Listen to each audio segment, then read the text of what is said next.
Boa noite, sejam todos bem-vindos aqui ao canal para mais um estudo sobre as profecias, nosso seminário de profecias. Eu tenho recebido aqui durante a semana vários contatos de vocês, várias pessoas dizendo que estão gostando bastante, então nós ficamos felizes de poder servir a todos vocês e transmitir, acima de tudo, a palavra de Deus.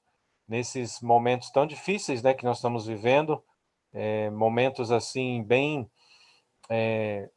impactantes para a nossa vida, nós podemos crer na palavra de Deus e ter a certeza de que o que está escrito aqui realmente vem de Deus e foi escrito para o nosso proveito, para o nosso alimento espiritual, né, para servir de alimento espiritual. A palavra de Deus, ela é viva, ela é eficaz e ela nos alimenta também, ok? Então sejam todos bem-vindos. Você que está assistindo aí pelo canal do YouTube, eu vou pedir que você copie o link aí do YouTube, onde você está assistindo, e espalhe, né, compartilhe esse conhecimento que você está tendo, esse estudo especial sobre as profecias que nós estamos fazendo aqui com vocês. Nós estamos estudando o livro de Daniel e também vamos estudar a partir da próxima semana o livro do Apocalipse. São os dois livros onde tem mais profecias escatológicas, né, profecias do tempo do fim. Se você está começando agora, é a primeira vez que você está entrando aqui em nosso canal, eu queria pedir que você, por gentileza, depois tome um tempo e assista os demais vídeos do nosso canal. Hoje já é o quarto vídeo dessa série que nós estamos fazendo. E é uma sequência. Então, você pode assistir hoje, mas você vai ficar mais inteirado e mais, assim, preparado, mais com conhecimento melhor se você assistir os vídeos anteriores que nós já fizemos, tá bom? Então procure lá nesse canal aí, no nosso canal, no canal onde você está assistindo aí, procure lá o Seminário de Profecias, as partes anteriores, tá bom? Hoje está sendo a quarta parte desse seminário. Então compartilhe aí, não perca tempo. Enquanto eu estou fazendo aqui a introdução, você copia o link aí e manda para os seus contatos, escolhe aí 3, 4, 5, 10 pessoas, grupos que você participa e convide as pessoas para vir assistir conosco. Compartilhe o link só do YouTube, ok? Do YouTube, para que as pessoas possam assistir. Muito bom. Vamos, então, começar o nosso estudo aqui, recapitulando e buscando entender aquilo que nós já mostramos para vocês. Nos textos anteriores, ou nos estudos anteriores, nós já passamos com vocês aqui 3 profecias do livro de Daniel. Eu expliquei para vocês que o livro de Daniel ele é composto de 4 profecias, 4 grandes profecias. Nós vamos estudar 3 delas aqui, tá bom? A primeira, a segunda e a terceira. Nós já vimos a primeira, vimos a segunda, e a terceira nós já vimos uma parte dela. E hoje nós vamos terminá-la, tá? Porque a terceira profecia ela é muito grande. Então nós dividimos em dois momentos, né? A semana passada e agora essa semana.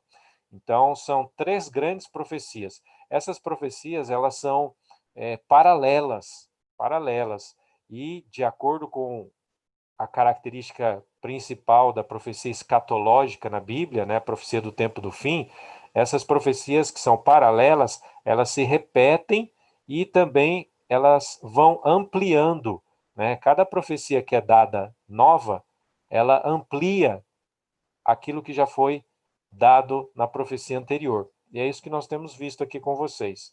Então, só recapitulando, você tem esse slide aí. Aqui está o resumo praticamente de tudo que nós já vimos até agora nesse seminário de profecias. Nós estudamos Daniel capítulo 2, onde o rei Nabucodonosor II, ele teve um sonho, o sonho de uma estátua grande, imponente, cada parte dessa estátua era feita de um metal diferente, cabeça de ouro, os peitos e braços de prata, e assim por diante. E nós vimos que cada uma dessas partes representava um império, um poder que ia dominar esse mundo, começando exatamente na Babilônia, que era onde Daniel, o profeta, estava, e ele ajudou o rei Nabucodonosor a interpretar esse sonho através da revelação que veio de Deus para ele.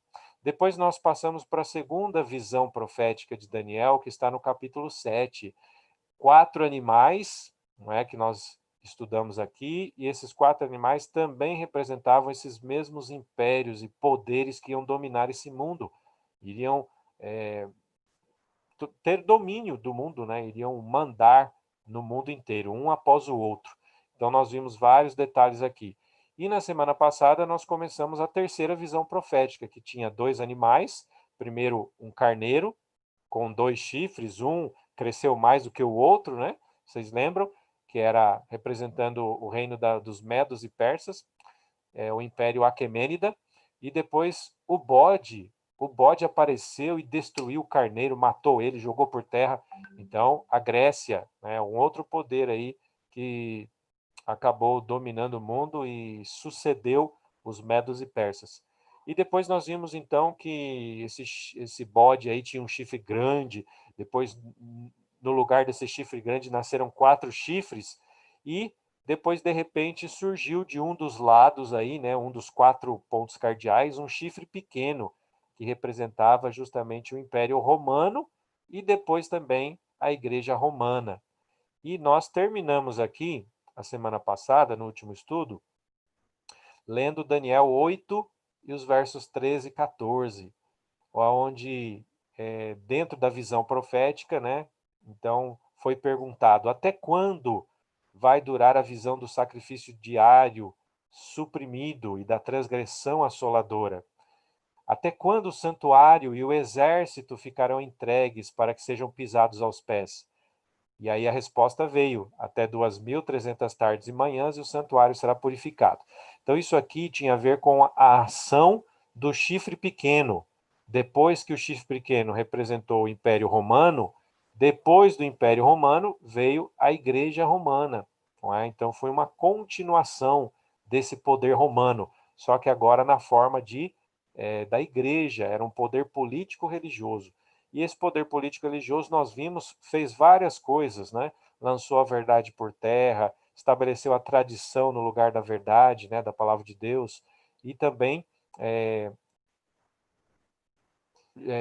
aqui nós vimos que ele jogou a verdade do santuário por terra, especialmente a questão do processo do ministério intercessório de Jesus, né? Jesus como nosso grande intercessor lá no santuário celestial, e aqui na terra foi estabelecido um sistema religioso onde as pessoas tinham que ir buscar o sacerdote, buscar a igreja. Se não fosse pela missa, pelo sacerdote, pela confissão, então era ensinado que as pessoas não tinham como ter o perdão dos seus pecados. E nós sabemos que isso não está de acordo com a Bíblia. A Bíblia não ensina isso. A Bíblia diz que Jesus é o nosso intercessor. E você vai direto a ele e você tem o perdão dos pecados. Se você se arrepende e pede o perdão dos pecados, Jesus te perdoa diretamente. Então, um sistema religioso foi criado para colocar no lugar do ministério intercessor de Jesus. E foi justamente isso que foi perguntado aqui: até quando que ia durar essas coisas? Quando é que o santuário seria restaurado, as verdades do santuário? E a resposta na profecia foi dada: até 2.300 tardes e manhãs, e o santuário será purificado. E hoje, então, nós vamos descobrir o que significa isso. Até 2.300 tardes e manhãs, e o santuário será purificado. Vamos lembrar que a visão profética de Daniel 8, que nós estamos estudando, ela tem relação direta com o tema do santuário, o santuário dos judeus. Lembram que nós falamos isso? Nessa visão profética, Daniel viu um carneiro, o bode, um chifre pequeno tirando o tamide. Tamide é uma palavra hebraica que quer dizer serviço diário. O serviço diário tem a ver com a intercessão que era feita diariamente lá no santuário terrestre. Então, o chifre pequeno, com o seu poder, iria tirar o tamide. né? O tamide do príncipe maior, que é Jesus Cristo. Então, tudo isso aqui remetia ao santuário. Então, não tem como a gente entender essa profecia sem a gente entender o santuário dos judeus. Aqui você tem uma imagem, lógico que é apenas ilustrativa, mas eu acho que se aproxima muito do que era realmente o santuário dos judeus na época em que Moisés e juntamente com as pessoas ali construíram esse santuário. Notem vocês que todo o acampamento de Israel ficava ao redor do santuário, o santuário ficava no meio. Esse santuário tinha 3 compartimentos, ele tinha o pátio, como vocês estão vendo aí. O pátio, ali tinha o altar de sacrifícios, onde eram sacrificados os animais. Tinha também uma pia ali do lado, tipo de um lavatório, né, um reservatório de água para purificação.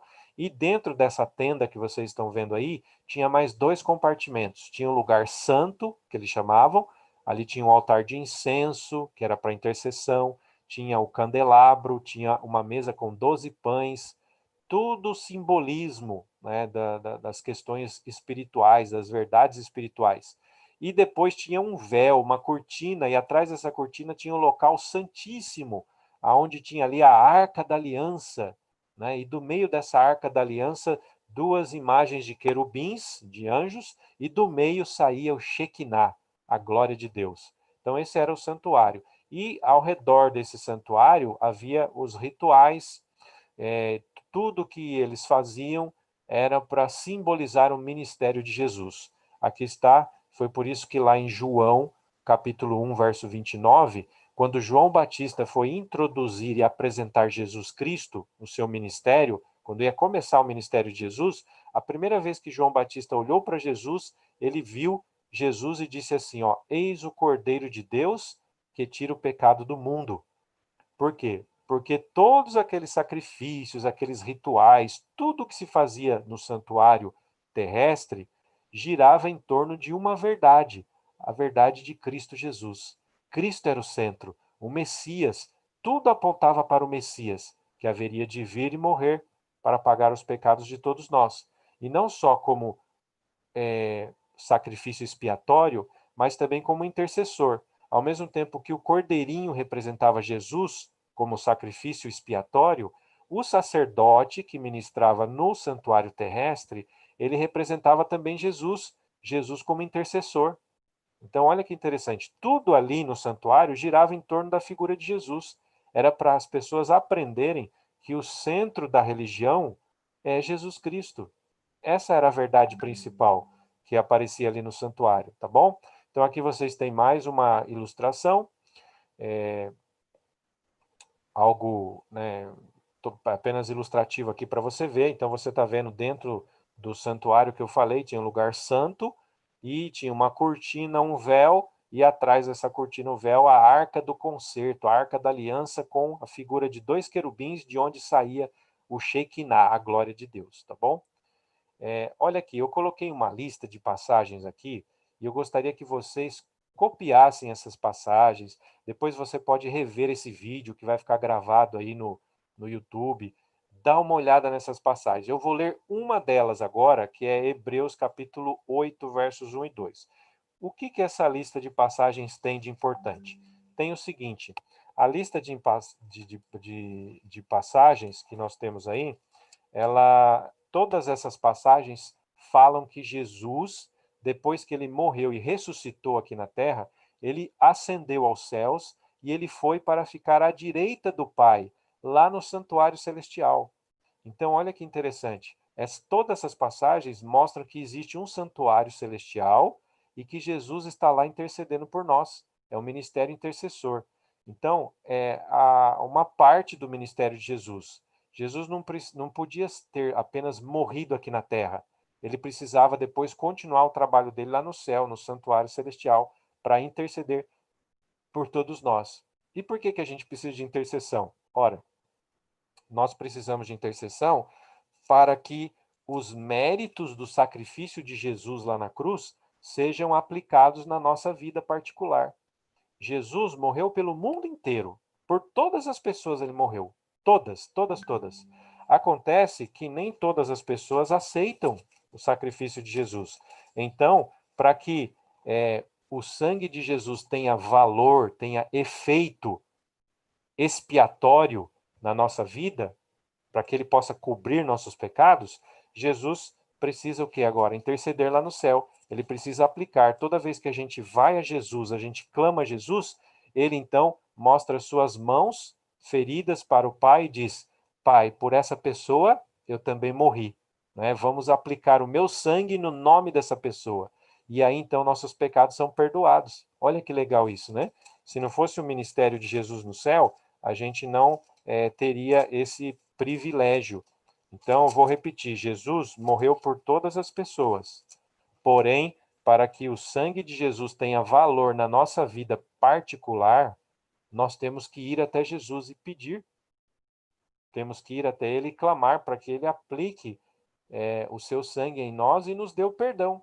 E é assim que funciona, e por isso que Jesus está no céu, né, intercedendo por nós. Então, eu vou ler aqui, olha, Hebreus 8, versos 1 e 2, diz assim: Ora, o essencial das coisas que estamos dizendo é que nós temos um sumo sacerdote. Olha aí, temos um sumo sacerdote que se assentou à direita do trono da majestade, lá nos céus. Olha aí, se assentou no trono lá nos céus. Como ministro do santuário e do verdadeiro tabernáculo, que o Senhor erigiu e não o homem.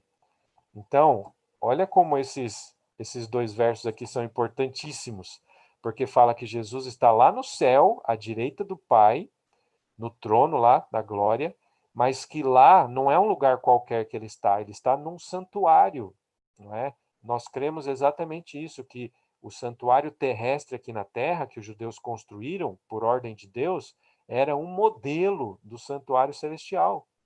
As verdades que vêm lá do santuário celestial eram ensinadas aqui no santuário terrestre, não é?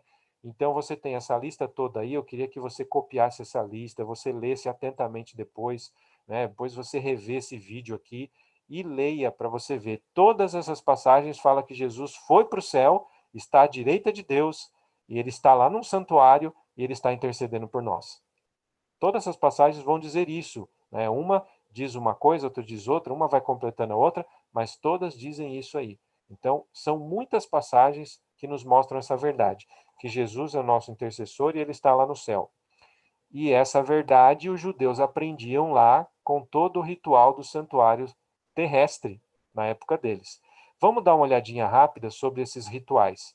Tinha dois tipos de serviço no santuário terrestre: o serviço diário, né, que o nome já diz, era feito todos os dias, e o serviço anual, que era feito uma vez por ano apenas. Vamos dar uma olhadinha aqui. No serviço diário, quem se sentisse tão culpado por causa de uma transgressão, algum pecado, o que, que a pessoa fazia? Ela pegava um cordeirinho e levava até o sacerdote. E ali então ela matava o cordeirinho, confessava os pecados em cima daquele cordeirinho, né, simbolicamente, e matava o cordeirinho. E aí o sacerdote então pegava um pouco desse sangue do cordeirinho que tinha sido morto, e o sacerdote passava esse sangue nas pontas aí, ou nos chifres do altar de holocaustos, tá? Então, o sangue era para fazer, ele tinha um poder expiatório, né? Expiatório quer dizer assim, de pagar o preço no lugar do pecador. Então, o pecador tinha cometido um pecado, mas era o cordeirinho que morria. Assim, olha, mas que coisa injusta é essa, né? Você deve pensar. Sim, era realmente algo injusto. Assim como o Filho de Deus, o próprio Filho de Deus, ter descido a esse mundo e ter morrido no nosso lugar, foi uma das coisas mais injustas que aconteceu nesse universo. Mas ele fez isso por amor. Essa, na verdade, foi uma maneira de ele encontrar, que Deus encontrou, de pagar todo o preço dos nossos pecados. Então, aqueles que creem, que depositam fé, e que buscam a Deus têm o perdão dos seus pecados garantido. Então, lá no santuário celestial era assim que acontecia. Isso no serviço diário, ok? Quando tinha um pecado por ignorância, ou do sacerdote, ou da congregação, aí tinha algumas partes a mais. Então, além de matar um cordeirinho, o sangue desse cordeirinho era levado para dentro daquele tabernáculo que vocês viram ali, no lugar santo. E o sacerdote, ele aspergia, né? Ele passava assim o sangue 7 vezes diante do véu ali no altar de incenso. isso era para intercessão. Todo esse ritual era para dizer que estava intercedendo em favor dos pecadores, tá bom? Podia ser uma pessoa, podia ser a congregação toda. Então era assim que acontecia. Bom, então veja, durante o dia acontecia de o sacerdote ficar levando, entre aspas, né, simbolicamente, os pecados das pessoas para dentro do santuário, para fazer intercessão. E ele levava através do sangue do cordeirinho que era morto. Um pouco do sangue era levado para dentro. E aí o que acontecia? Uma vez por ano, então tinha o serviço anual. Qual que era esse serviço? O serviço era purificar o santuário. Porque durante o ano inteiro tinham sido levados, né, simbolicamente falando, os pecados confessados lá para dentro do santuário, para pedir intercessão, para que fosse feita a intercessão. Então, esses pecados que eram depositados ali, simbolicamente falando, eles precisavam agora ser purificados. O ambiente todo, o local, precisava ser purificado uma vez por ano. Então, uma vez por ano, eles tinham o que os judeus chamavam de Yom Kippur. Yom Kippur quer dizer dia da expiação. Era uma vez por ano. Esse dia era como se fosse um dia de juízo. Era avisado com antecedência, as pessoas tinham que fazer jejum, oração, pedir perdão dos pecados antes disso, né? Ter a certeza que seus pecados estavam confessados. E nesse dia era um dia de purificação, de juízo.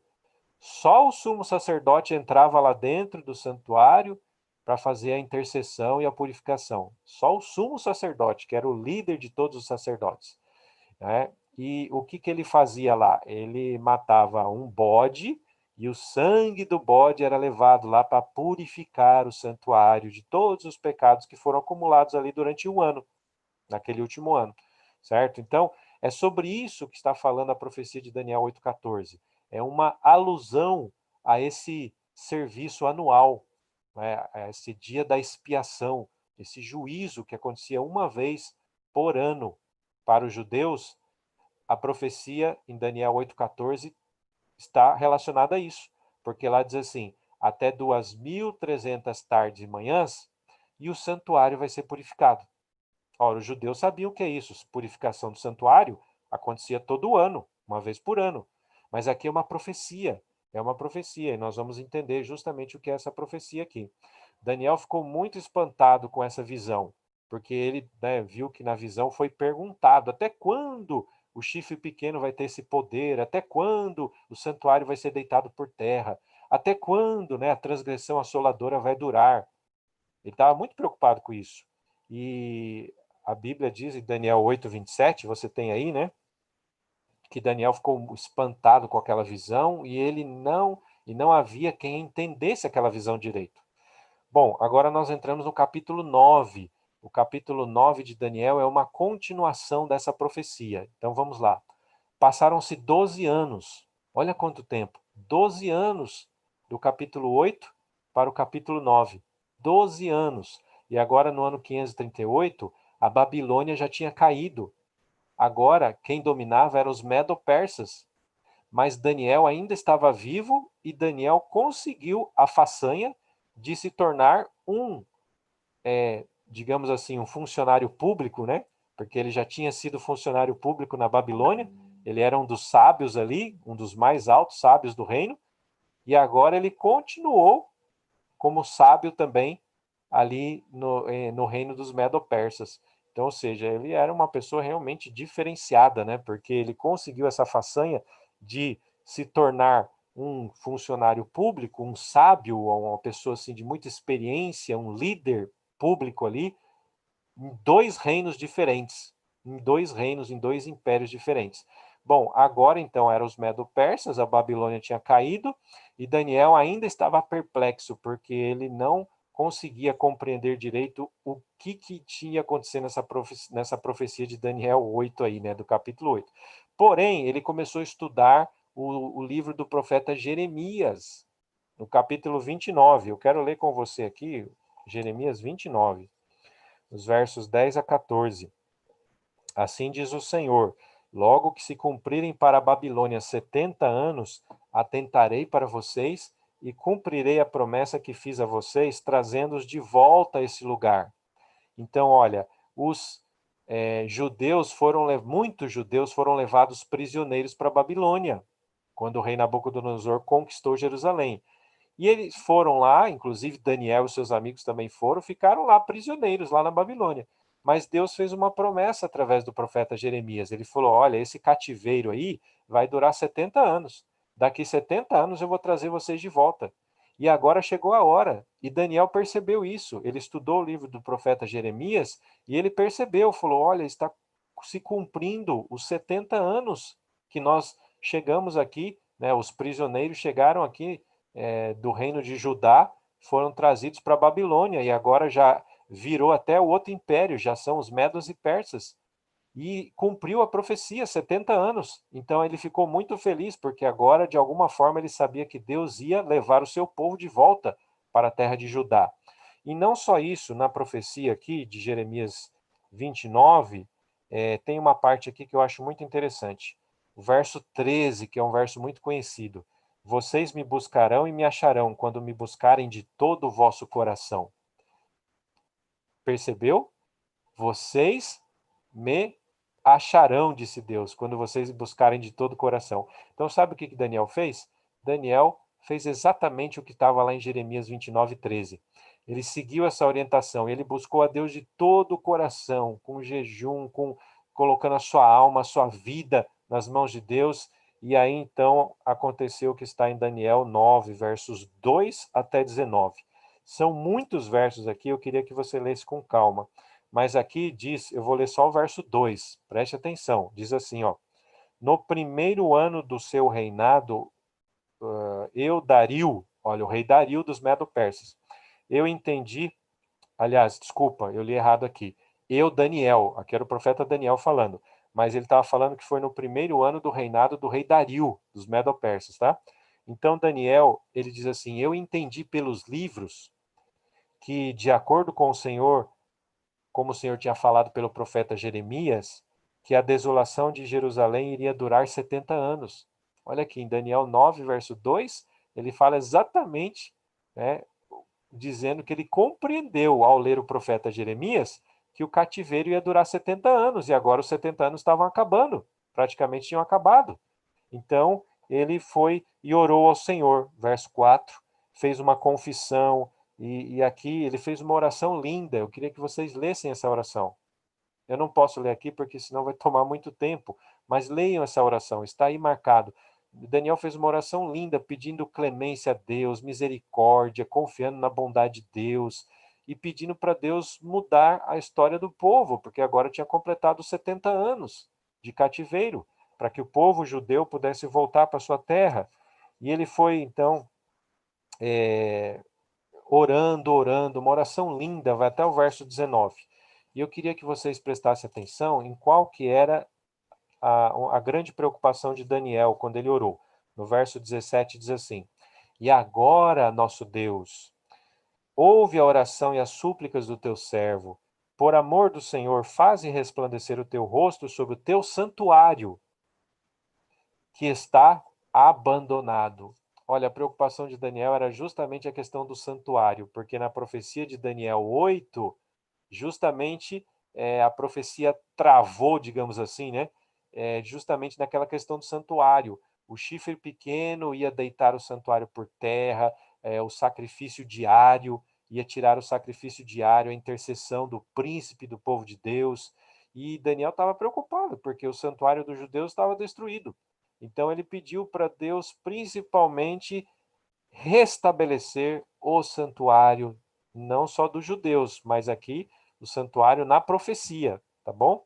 E foi isso que aconteceu, né, em seguida. Vamos ler aqui.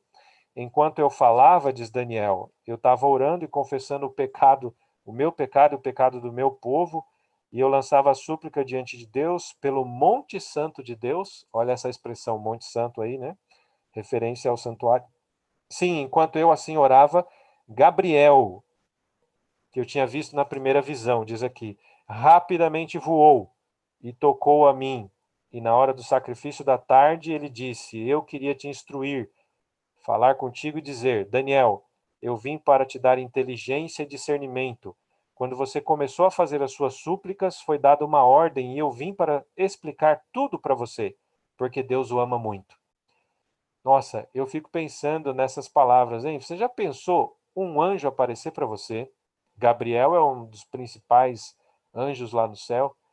E ele dizer para você que quando você estava clamando a Deus por alguma coisa, Deus enviou ele para justamente orientar você e trazer entendimento da visão, trazer sabedoria. E no final dizer assim que Deus ama muito você. Foi o que ele falou aqui, olha, Deus ama muito você, Daniel. Essa foi uma mensagem muito, muito, muito especial, não? Acho que qualquer um de nós gostaria de ouvir isso de um anjo, né? Que Deus nos ama muito. É lógico que um anjo não precisa dizer isso para nós, porque a Bíblia já disse. Porém, essa experiência certamente, se acontecesse conosco, seria uma experiência fantástica. E Daniel passou por essa experiência. Agora o anjo Gabriel veio trazer explicação para ele. Depois de 12 anos da profecia de Daniel 8, agora veio o fechamento dessa visão, veio o esclarecimento dessa visão. Depois que Daniel passou por essa experiência, ele clamou muito a Deus, pediu sabedoria e agora o anjo veio explicar para ele. E o que, que o anjo então falou? Daniel 9:24. Vamos lá, Daniel 9:24 diz assim: 70 semanas estão determinadas para o seu povo, para a sua santa cidade, para acabar com a transgressão, para dar fim aos pecados e para expiar a iniquidade. Tem mais algumas coisas aqui, mas vamos parar por aqui. Então, 70 semanas estão determinadas sobre o teu povo. Veja, temos aqui uma expressão profética, de tempo profético. 70 semanas. Ora, cada semana tem 7 dias. Então, 70 vezes 7 vai dar 490 dias ao todo. E esses dias aqui são dias proféticos. É uma expressão aqui, não é literal, ela é simbólica e representa um tempo profético. Então, 490 dias proféticos. E eu já expliquei para vocês aqui, está lá em Números 14:24 e também Ezequiel 4:7, que um dia profético na Bíblia equivale a um ano. Então, se essa profecia foram de 70 semanas proféticas, ou seja, 490 dias proféticos, então, na verdade, se referia a 490 anos. 490 anos. Bom, e qual a relação desses 490 anos com a profecia de Daniel 8, que nós vimos? 2.300 tardes e manhãs. Ora, a relação ela é bem compreensível. E eu queria que você prestasse atenção nesse detalhezinho aqui, gente. Presta atenção aqui, olha. Na língua hebraica, o verbo hatak, que é o verbo usado aí, né, que foi colocado 70 semanas, estão determinadas. Esse verbo hatak quer dizer determinar. Mas esse verbo hatak, ele também tem o sentido básico de cortar, separar. E aqui, nesse contexto, tem mais a ver com isso. Então, poderia ser traduzido aqui da seguinte maneira: 70 semanas estão separadas ou foram cortadas para o povo, para o teu povo, para fazer cumprir o sacrifício, enfim, toda aquela lista que está escrito lá no verso 24. Então, 70 semanas, ou seja, 490 anos, estão separados ou foram cortados para o povo judeu. O que quer dizer essa expressão? Ora, foram cortados, separados. Essa aqui é uma dica para dizer que esse tempo de 490 anos foi separado ou cortado das 2.300 tardes e manhãs do capítulo 8, porque o anjo veio justamente para explicar para Daniel o que significava aquela profecia, que ele terminou a profecia de Daniel 8 e ele não entendeu, e agora veio a explicação. Então, esse tempo profético aqui tem relação com aquele, porque através desse tempo profético aqui vai conseguir explicar o outro. Então, 490 anos foram cortados dos 2.300, ou seja, é uma parte dos 2.300. Então, vamos seguindo aqui para a gente entender. E 2.300 tardes e manhãs, só para vocês saberem, tardes e manhãs na Bíblia é uma expressão que quer dizer dias. Se você abrir lá em Gênesis capítulo 1, quando Deus criou o mundo, houve tarde e manhã e o primeiro dia. Houve tarde e manhã e o segundo dia. E assim por diante. Então, tardes e manhãs quer dizer dias. Então, 2.300 tardes e manhãs é uma maneira de dizer 2.300 dias. E é claro que são dias proféticos, né? É uma expressão simbólica para dias proféticos. Então, dá aí um total de 2.300 anos. E aqui você tem um gráfico aí que você está vendo nesse slide para agora entender. O total da profecia são 2.300 anos, lá de Daniel 8,14. Porém, agora o anjo veio explicar para Daniel, para ele entender esses 2.300 anos, ele precisa contar agora primeiro 490. Ou seja, esses 490 foram tirados, foram cortados do tempo maior de 2.300 anos. Então, primeiro tem os 490 e aí depois tem o restante para completar os 2.300, certo? Então, vamos lá. E qual seria o início desse período profético? Das 70 semanas, né? 490 anos aí. Quando que começaria isso? Está em Daniel 9:25. Vamos ler lá. Diz assim: saiba e entende, desde que foi dada a ordem para restaurar e para edificar Jerusalém, até a vinda do ungido, o príncipe, haverá 7 semanas e 62 semanas. Então, olha, desde a ordem, a saída da ordem para restaurar e edificar Jerusalém. O que quer dizer isso? Lembrem vocês que a profecia do cativeiro tinha acabado de se cumprir. 70 anos que eles iam ficar no cativeiro. Lembram disso, né? Agora, o rei dos Medo-Persas baixou uma ordem para que o povo judeu voltasse para sua terra e reconstruísse Jerusalém. Então é isso que está falando aqui. A partir da saída dessa ordem, começa a contar os 490 anos da profecia. E aí já começa a esclarecer a profecia. Olha que interessante. Então, o ponto de partida é a saída da ordem para edificar Jerusalém, quando o povo estava voltando de volta para sua terra, aqueles que ficaram presos no cativeiro ali, babilônico, né? Bem, mas se você ler a Bíblia atentamente, lá em Esdras 6,14, lá conta essa história do retorno do povo. Todos aqueles judeus que estavam lá e os seus descendentes, né, os filhos que nasceram lá, eles queriam voltar para sua terra. Então, Esdras conta essa história. E lá em Esdras 6,14, lá diz que houve 3 reis medo-persas que estabeleceram decretos para o povo judeu voltar para sua terra e reconstruir o seu povo, sua cidade. 3 reis. Primeiro, o rei Ciro, Ciro Grande, está lá em Esdras 1, verso 1, está aí na tela para você conferir. Depois teve o rei Dario I, que está lá em Esdras 6:15, e depois teve o rei Artaxerxes I, que está lá em Esdras 7, verso 7, e também do verso 12 em diante. Então, ou seja, teve 3 decretos, mas na verdade é um decreto só. 3 reis fizeram decretos ou partes desse decreto, mas para efeito da profecia, nós vamos considerar o último, que é Artaxerxes I. E por que o último? Porque se você ler atentamente aqui em Esdras, no livro de Esdras na Bíblia, você vai ver que cada um desses reis decretou apenas uma parte do, digamos assim, do retorno e da reconstrução total. Foi Artaxerxes I que fez um decreto completo, inclusive para que fosse estabelecido um sistema judiciário em Jerusalém, com juízes para julgar o povo, para que reconstruísse toda a nação, para que fossem pagos impostos e que os sacerdotes não pagassem impostos, ou seja, foi um decreto completo. Está lá em Esdras capítulo 7, você pode procurar lá para ler. Então, nós vamos considerar a data de Artaxerxes I. E, segundo Esdras 7, verso 7, foi no 7º ano de Artaxerxes que foi feito esse decreto. No 7º ano dele. E qual foi o 7º ano dele? Ora, o 7º ano dele caiu exatamente no ano 457 a.C. Tá? Então, essa informação é muito importante. De acordo com Esdras 7, verso 7, no 7º ano do rei Artaxerxes, quando ele decretou, fez esse decreto completo para o povo voltar para Jerusalém, reconstruir a cidade, estabelecer um sistema judiciário, enfim, fazer tudo o que precisava para ser uma um estado autônomo, voltar a ser um estado autônomo. Então, no 7º ano dele, tem a ver com o ano 457 antes de Cristo. Então, é esse ano que nos interessa.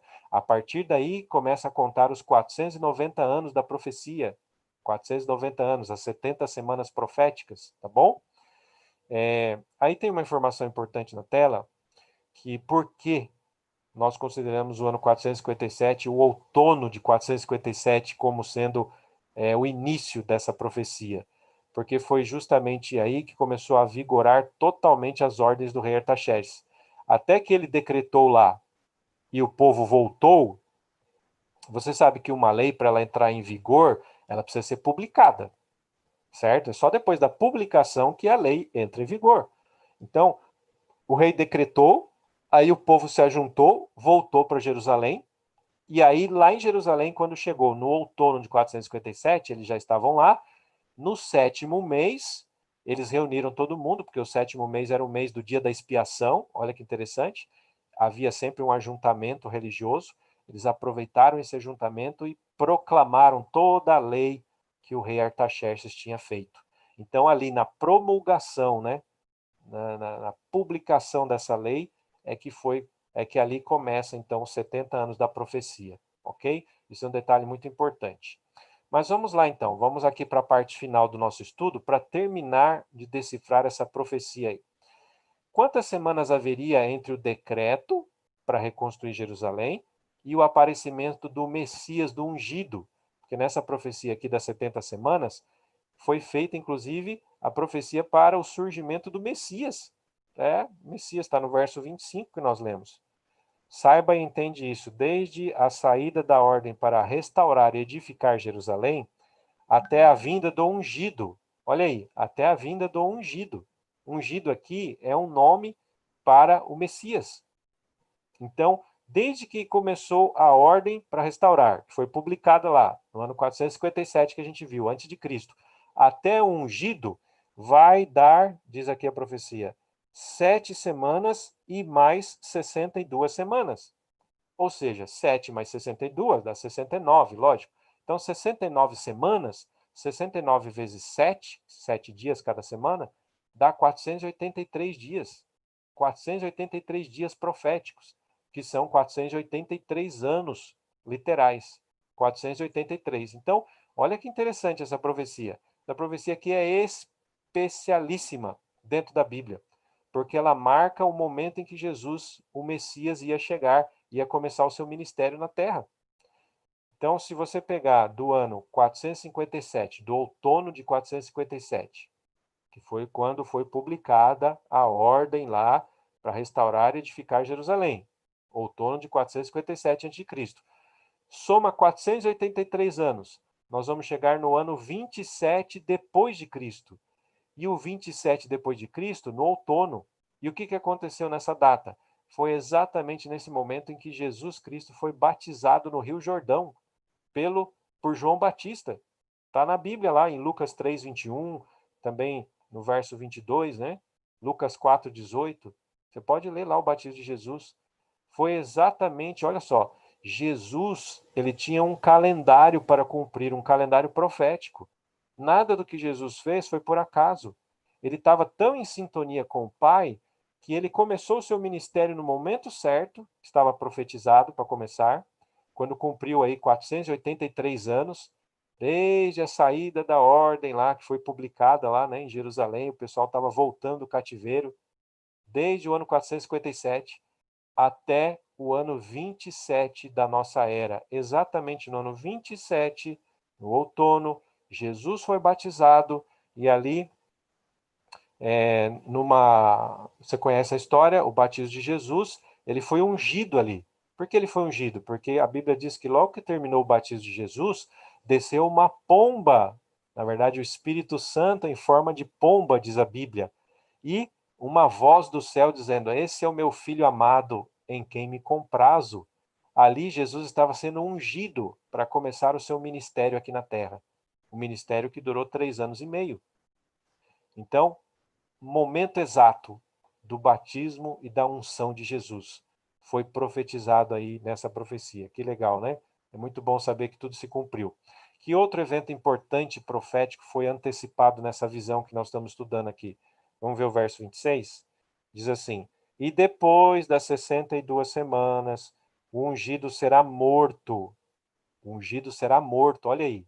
O Messias será morto. Olha que coisa. O povo de um príncipe que há de vir, destruir a cidade, o santuário, o seu fim será como inundação e tal. Vamos por parte. Aqui primeiro. Que outro evento importante foi profetizado lá em Daniel 9, nessa profecia das 70 semanas? Justamente a morte do Messias. E há uma explicação aí bem importante. Diz assim no verso 27, ó. Ele, aqui o Messias, fará firme aliança com muitos por uma semana. Por uma semana. Então, ó, o Messias ia começar no ano 27 da nossa era, o seu ministério, e ele ia fazer aliança por uma semana. Uma semana são 7 dias proféticos são 7 anos. Então, ele ia fazer uma aliança com o povo judeu por uma semana, mais 7 anos, a partir do momento em que ele foi ungido, batizado. E o que ia acontecer? A profecia diz assim: na metade dessa semana, ele fará cessar o sacrifício e a oferta de cereais. Então, olha aí, a partir do batismo e da unção de Jesus, uma semana, 7 anos, fazendo ainda aliança com o povo judeu. E no meio dessa semana, ele ia fazer cessar o sacrifício. O que é isso? Ora, fazer cessar o sacrifício tem a ver com o sacrifício do santuário, os rituais que eles faziam. E o que aconteceu que acabou com os rituais? Justamente a morte de Jesus. Jesus morreu na cruz. Então, ou seja, do batismo de Jesus ia ter 7 anos para frente ainda uma aliança com o povo judeu, sendo que na metade dessa semana, 3 anos e meio, né? 7 dividido por 2 são 3,5. Na metade dessa semana, Jesus iria morrer, ia cessar o sacrifício, os rituais de sacrifício. Então, deu certinho. Por isso que o ministério de Jesus durou 3 anos e meio, porque era profético isso. Era a profecia que Jesus tinha que cumprir. Aqui de Daniel 9. Então, do ano 27 do outono até a primavera do ano 31, foi quando Jesus morreu, dá 3 anos e meio certinho. E depois mais 3 anos e meio, nós chegamos ao outono do ano 34. O que aconteceu no outono do ano 34? Aconteceu que Estevão foi apedrejado. Essa história está lá em Atos, no livro de Atos, você pode ler na Bíblia. E ao Estevão ser apedrejado, ele foi, digamos assim, o primeiro mártir cristão, porque os judeus não estavam aceitando, muitos judeus não estavam aceitando esse Jesus Cristo como Messias e nem os seus seguidores. Então, quando Estevão testemunhou que Jesus de fato era o Messias que tinha morrido e ressuscitado e estava no céu agora intercedendo por nós, os judeus ali não gostaram muito dessa ideia, não aceitaram. E tacaram pedra e mataram Estevão. Então, no outono do ano 34, o primeiro mártir cristão morreu, Estevão, e ali findou-se os 490 anos da profecia, as 70 semanas proféticas, a aliança que Deus tinha feito com o povo judeu. A partir da morte de Estevão, agora o evangelho seria pregado no mundo inteiro e seria pregado pelos cristãos. E não mais só os judeus iriam representar Deus aqui na terra, mas todos os cristãos. Então a missão agora não era só dos judeus, a missão agora todos os cristãos. Os judeus tiveram esse tempo aí de aliança para poder aceitar o Messias e no final a maioria não aceitou. Então essa é a profecia dos 490 anos, 70 semanas. Cumpriu-se exatamente aí como está esse gráfico na história, tá bom? Agora, vamos para a parte final aqui. Então, o anjo desceu para explicar para Daniel a visão de Daniel 8, que ele não tinha entendido, 2.300 anos, 2.300 tardes e manhãs. Bom, ele começou a explicação falando que tinha 490 anos que foram cortados, né, foram separados dos 2.300. E nós vimos agora os 490, que foi até o ano 34, com a morte de Estevão. Bom, se você fizer agora uma continha aí de matemática, né? 2.300 é o total. E tirar os primeiros 490, que nós já estudamos, fica faltando quanto? Fica faltando aí, ó, 1810 anos para completar o total. Então, se você partir do ano 34, quando Estevão morreu, e colocar 1810 anos para completar os 2300, você vai chegar no ano de 1844. Olha que profecia maravilhosa!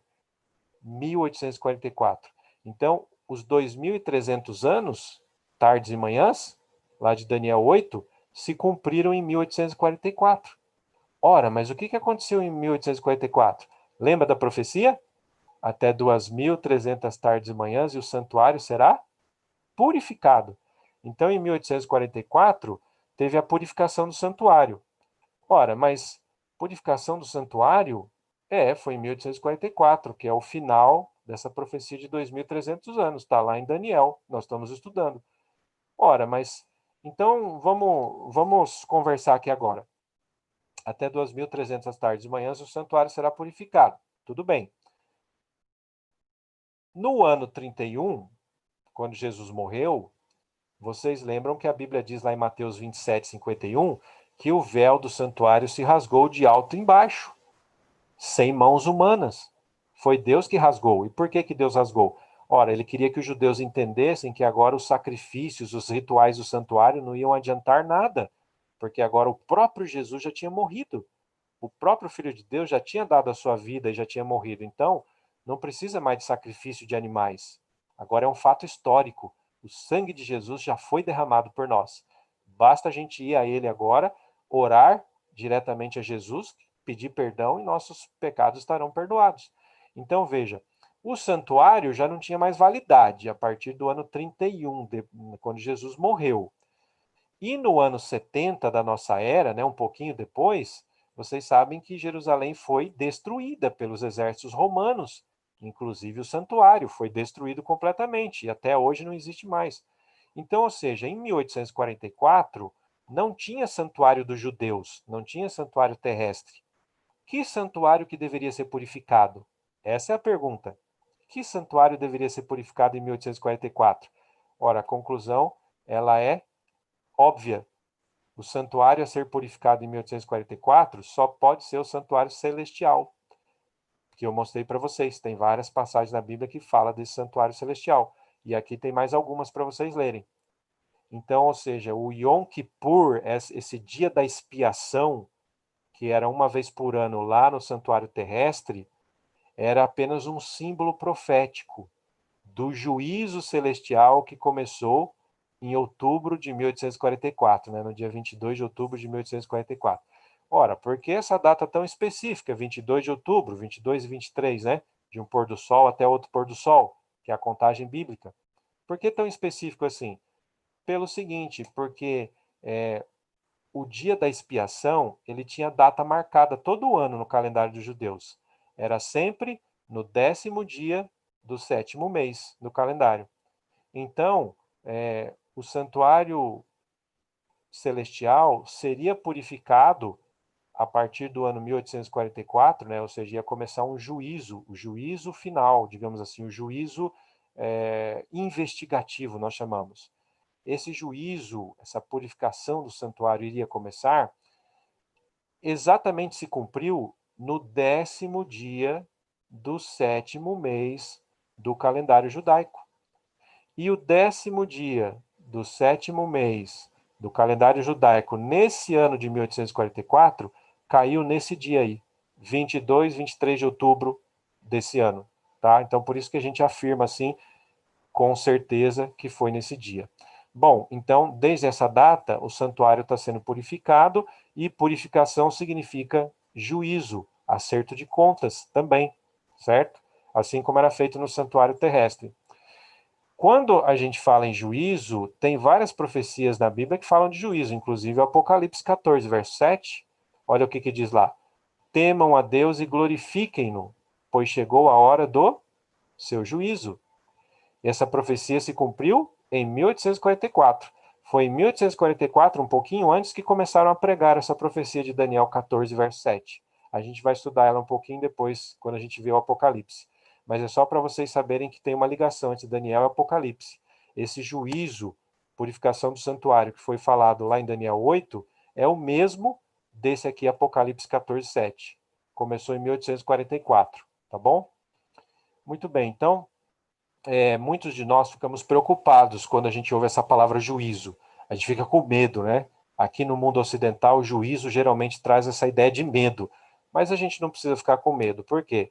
Porque a Bíblia diz em 1 João 1, verso 9, que Jesus é nosso advogado. Agora veja, você já viu um advogado tão bom como Jesus? E será que um advogado tão bom vai perder alguma causa? Não vai, né? Jesus, ele é o campeão, ele nunca perde nenhuma causa. Se nós estivermos com ele e pedirmos perdão a ele, nos unirmos a ele, nós seremos aprovados, digamos assim, né, no juízo. Não pelas nossas obras, mas porque Jesus está com a gente. A verdade é essa, né? Ele é o nosso advogado. Bem, então se lá no santuário celestial começou essa questão de purificação, que tem a ver com juízo, aqui na terra, o que aconteceu? Ora, lembra que a profecia de Daniel 8:14 lá, né, e a profecia de Daniel 8, que nós já estudamos, ela dizia que o chifre pequeno ia lançar as verdades por terra e iria tirar o tamide, o serviço diário do príncipe dos príncipes, que é Jesus. Ou seja, ia tirar o seu ministério intercessor, como nós já estudamos aqui. Então, o que aconteceu aqui na Terra em 1844, um pouco antes disso? Ora, aconteceu uma coisa muito importante. Acompanha comigo aqui. Desde 1755, Deus começou a enviar sinais fortes aqui na Terra. Em 1755, teve um grande terremoto, um tsunami que varreu a cidade de Lisboa. E as pessoas ficaram tão apavoradas e todo mundo começou a pensar que isso era um juízo de Deus, e na verdade era mesmo, e era um sinal para as pessoas pensarem nas coisas lá de cima, nas coisas espirituais. E as pessoas começaram a olhar na Bíblia e viram que esse terremoto estava profetizado na Bíblia. Depois, aqui embaixo, à sua esquerda, tem 1780, aconteceu um outro fenômeno também na natureza, um dia escuro. Teve um eclipse que ninguém esperava em 1780 e era meio-dia e parecia que era meia-noite, de tão escuro que foi. Principalmente no hemisfério norte, foi sentido, foi visto, foi experimentado, né? Tiveram essa experiência aí do eclipse solar. Na mesma noite, naquele dia à noite, a lua ficou parecendo uma bola de fogo, uma bola vermelha de sangue. Então, o que aconteceu? Foi um tremendo de um sinal também. Depois, vocês veem aí, 1798. O que aconteceu em 1798? O chifre pequeno perdeu seu poder. Lembra que nós estudamos aqui que ia dominar durante 1260 anos proféticos? E esse período terminou em 1798.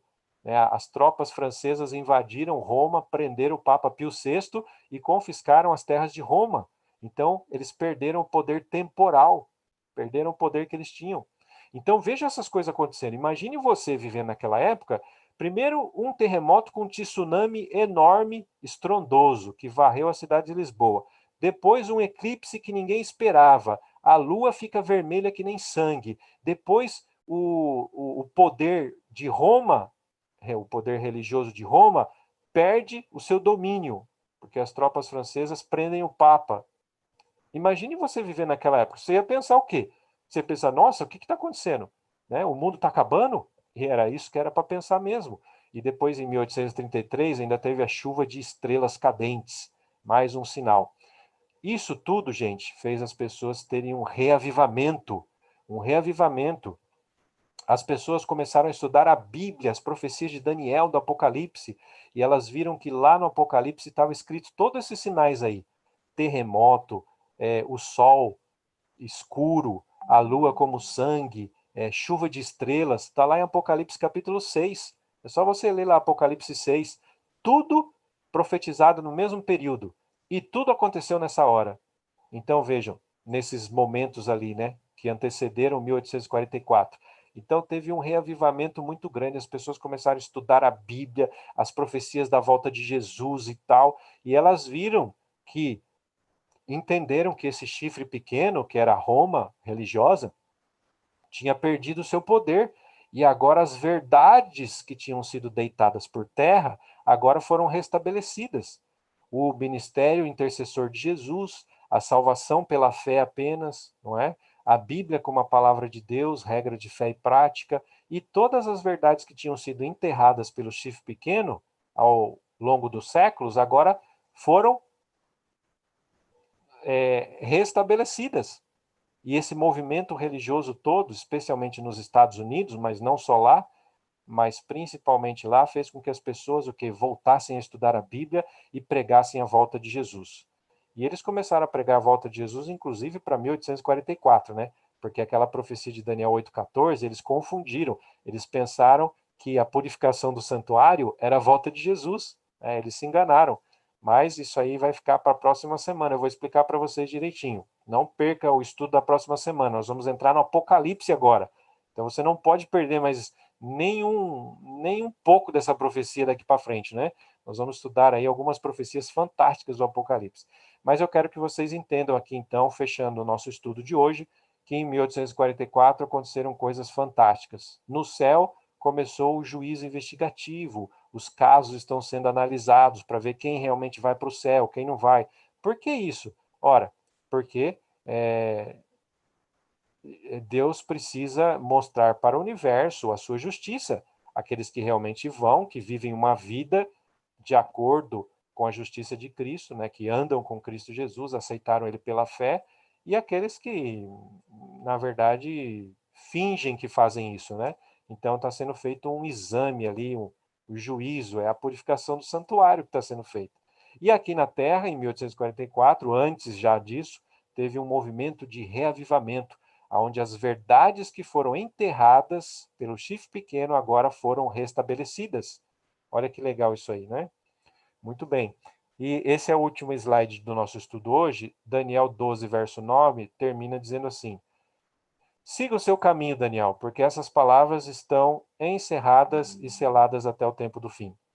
Então, ou seja, o anjo disse para Daniel assim, terminando o livro de Daniel: olha, vamos selar esse livro e fica tranquilo, porque o seu galardão está garantido, Daniel. Fica tranquilo. Mas essas palavras desse livro aqui estão seladas até o tempo do fim. Olha só, até o tempo do fim. E aí, agora, semana que vem, nós vamos entrar no Apocalipse e vamos ver que essas palavras do livro de Daniel foram abertas. O selo foi tirado. Então, a semana que vem eu espero você no próximo estudo, para que você, junto conosco aí, possamos participar desse estudo aí, possamos aprender mais. Nós vamos estudar o Apocalipse, tá bom? Então não perca, chame as pessoas aí que você conhece para que elas possam, de verdade, aprender mais da palavra de Deus e nós possamos aprender todos juntos aqui, tá bom? Copie esse link aí, passe para outras pessoas, vai passando isso aí, vai multiplicando, vai compartilhando, porque é importante que todas as pessoas conheçam essas principais profecias do livro de Daniel e também as principais profecias do livro do Apocalipse. Eu aguardo você na próxima semana. Foi um prazer estar com vocês. Um grande abraço para todos vocês que estão nos acompanhando. Eu tenho recebido várias mensagens aí durante a semana e eu fico feliz de receber essas mensagens e esperamos todos vocês aqui na próxima semana, se Deus quiser, tá bom? Um abraço e até mais.